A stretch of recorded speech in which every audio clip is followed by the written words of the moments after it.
Ma'am Small, magkano po yung pinaka-limit nyo pagdating sa shopping? Yung tipong pag lumagpas doon, ay babalikan ko na muna to. Oh my gosh. Nako.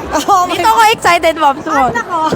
Basta I like the item, talaga hindi ako makakatulog. I'll get it. So yun yung gagawin natin. Dapat ganun tayo magtrabaho para kapag gusto mo. Ang limit ko po, pag lumagpas po ng 30,000, parang babalikan. Ipagdadasal ko muna. 30,000. Hindi. Akala ni tita. Ay, hindi ma'am, 30,000 USD. 30,000 pesos lang po. No, doon ako nagsishop. Pesos? Oo, ako din. Ako din. Pinag-isipan ko 30,000.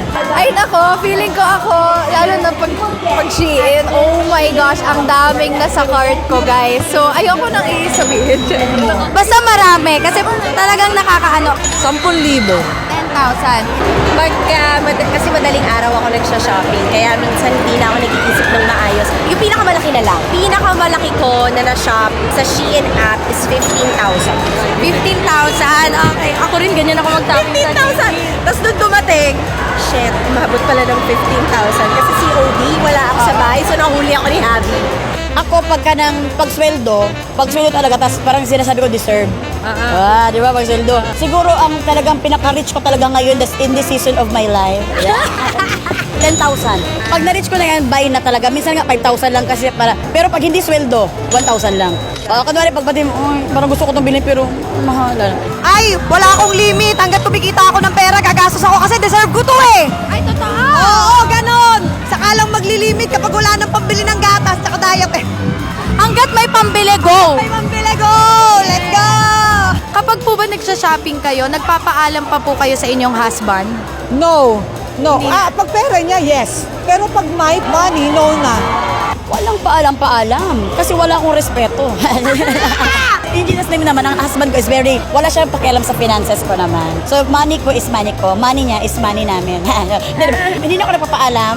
Bili lang ako sa anong gusto ko kasi wala naman siyang pakialam sa kuan. Kung ako magkakajowa, hindi na kailangan kasi actually talaga hindi ako nagsha-shopping. Netong nakaraan lang ako nakapag-shopping ng mga kailangan ko. Kasi kailangan ko yun. Tsaka hindi na ako magpapaalam kasi kailangan ko nga yun sa trabaho ko. At pera mo naman. Tsaka pera ko nga naman. Kanya-kanyang grind na lang yun. Kailangan mo ba magpaalam? Okay, mom. Ay, mama ako na, mom, can I shop? No, hindi ako nagpapaalam. Nagkakagulatan na lang kami pag dumadating ang parcel sa bahay. Happy wife, happy life. Yes! Totoo, love, take long. Yes. Yes. Kahit sarili mong pera. Yes, kahit sarili kong pera. Kasi naniniwala ako na nung nag-vow kami sa isa't isa, kung ano yung kanya, akin, kanya. Doon mas susunod ako sa lahat ng bagay. Importante sa akin yung ano niya. Kasi nag-submit na ako. Wife na ako eh. So, kailangan ko na mag-shopping bago mag-submit. Oo.